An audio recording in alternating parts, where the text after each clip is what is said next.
Hello everybody. Okay, Friday will be a Eng B paper 2 listening exam. Okay, we don't have much past paper for it, so I prepared this one to feel November exam for us to practice. Okay, so bring some paper, mark it down. Okay, I separate into three text A, B, C. Okay, with the audio file playing, the view timing. Okay, so get the paper, watch the free video, and then mark down your answer and then check your answer. Okay, I hope it can help us. Also for the year one student, okay, it's a great help to you too, I hope, for you to prepare for the final exam, year-end exam, which will contribute very much to your predicted grade for your university entrance. Okay, let's start.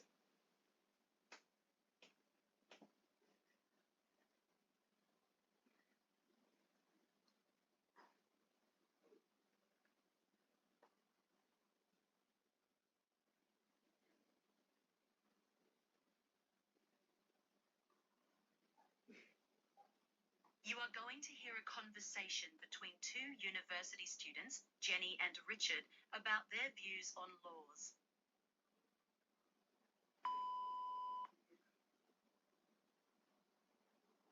Hi, Jenny. Wow, lots of notes right there. Yeah, I'm preparing for a speech, but I'm still brainstorming for ideas. Let's see. What's the topic? Maybe I can help. That would be great. The topic is still not final, but I'm thinking about laws and if they are necessary at all. Interesting. But we need laws, Jenny, to set boundaries. Don't you think so? Well, yes and no. We do need laws for complex matters, but humans shouldn't need laws for things that are common sense. That's what makes us human. Nah. I think you're overestimating what humans can control using logic. We need laws for all matters. This is what makes us civilized. If that is true, why hasn't the law stopped robberies? So laws on simple things would just be useless. Well, laws for simple things would work as pointers for behavior. What's wrong with that? What's wrong is that once there's a law for something silly, it's bound to be broken.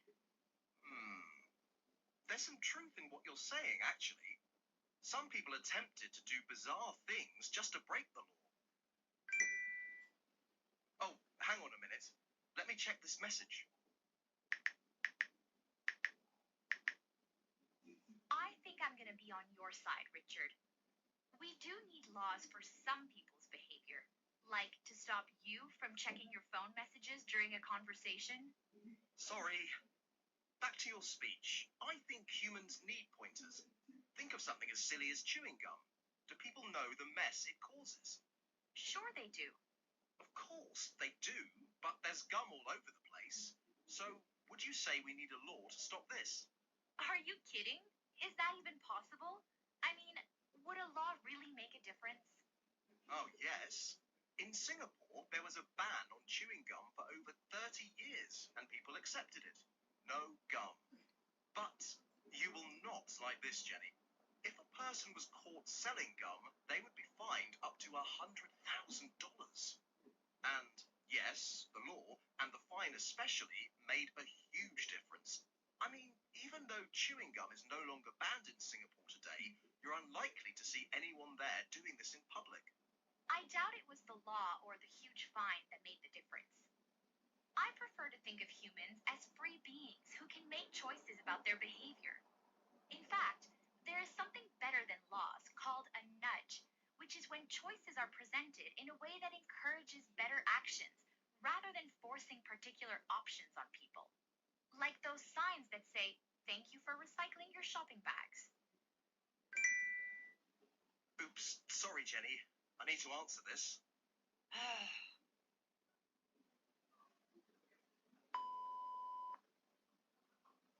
You now have 2 minutes before you hear the recording for a second and final time.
Lots of notes right there. Yeah, I'm preparing for a speech, but I'm still brainstorming for ideas. Let's see. What's the topic? Maybe I can help. That would be great. The topic is still not final, but I'm thinking about laws and if they are necessary at all. Interesting. But we need laws, Jenny, to set boundaries. Don't you think so? Well, yes and no. We do need laws for complex matters, but humans shouldn't need laws for things that are common sense. That's what makes us human. Nah. I think you're overestimating what humans can control using logic. We need laws for all matters. This is what makes us civilized. If that is true, why hasn't the law stopped robberies? So laws on simple things would just be useless. Well, laws for simple things would work as pointers for behavior. What's wrong with that? What's wrong is that once there's a law for something silly, it's bound to be broken. There's some truth in what you're saying, actually. Some people are tempted to do bizarre things just to break the law. Oh, hang on a minute. Let me check this message. I think I'm going to be on your side, Richard. We do need laws for some people's behavior, like to stop you from checking your phone messages during a conversation. Sorry. Back to your speech. I think humans need pointers. Think of something as silly as chewing gum. Do people know the mess it causes? Sure they do. Of course, they do, but there's gum all over the place. So, would you say we need a law to stop this? Are you kidding? Is that even possible? I mean, would a law really make a difference? Oh, yes. In Singapore, there was a ban on chewing gum for over 30 years, and people accepted it. No gum.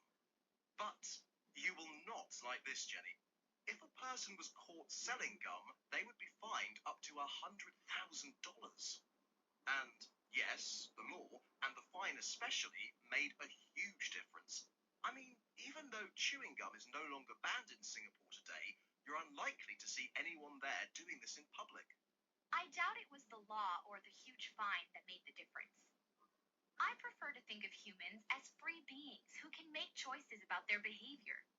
In fact, there is something better than laws called a nudge, which is when choices are presented in a way that encourages better actions rather than forcing particular options on people. Like those signs that say, "Thank you for recycling your shopping bags."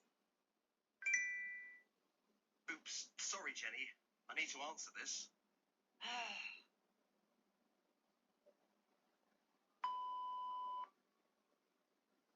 You now have 2 minutes, 30 seconds to finish answering the questions.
Text B. You now. Okay, let's move on to next video. Okay, for text B. Okay, well then, guys, see you.